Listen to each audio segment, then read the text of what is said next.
tumakbo si dating COMELEC Commissioner Rowena Guanzon sa susunod na halalan sa ilalim ng isang partido. Ayon sa desisyon, nilabag ng Commission on Elections ang deadline ng substitution para sa nominees. Idineklarang invalid ang Minute Resolution number 22-0774 ng COMELEC na nagbigay daan sa substitution ng nominees ng P3PWD noong June 2022, mahigit isang buwan matapos ang halalan. Matapos magretiro ni Guanzon noong February 2022, nagsimula siyang mangampanya para sa partido kahit hindi pa siya official nominee. Sa Hunyo lang nagbitiw ang mga orihinal na nominado ng partido, kaya naisumite ni Guanzon ang kanyang mga dokumento bilang first nominee ng party list group. Ayon sa Korte Suprema, ang substitution ay dapat lamang gawin bago ang deadline na November 15, 2021, maliban na lang kung ang nominee ay pumanaw, nag-withdraw o naging incapacitated bago ang araw ng eleksyon. Dahil dito, inatasan ng P3PWD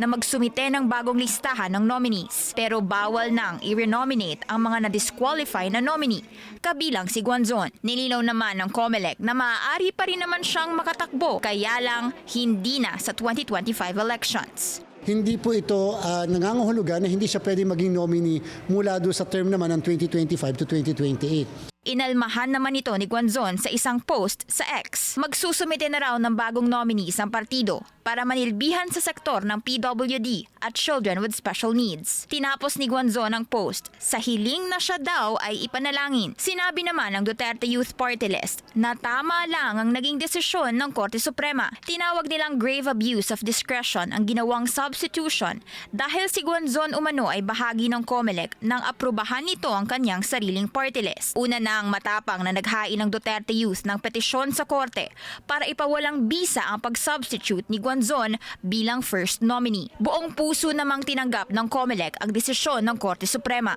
Ayon sa COMELEC, hindi maapektuhan ang desisyon ng Korte Suprema ang 2025 elections dahil nakapag-file na ng certificates of nomination.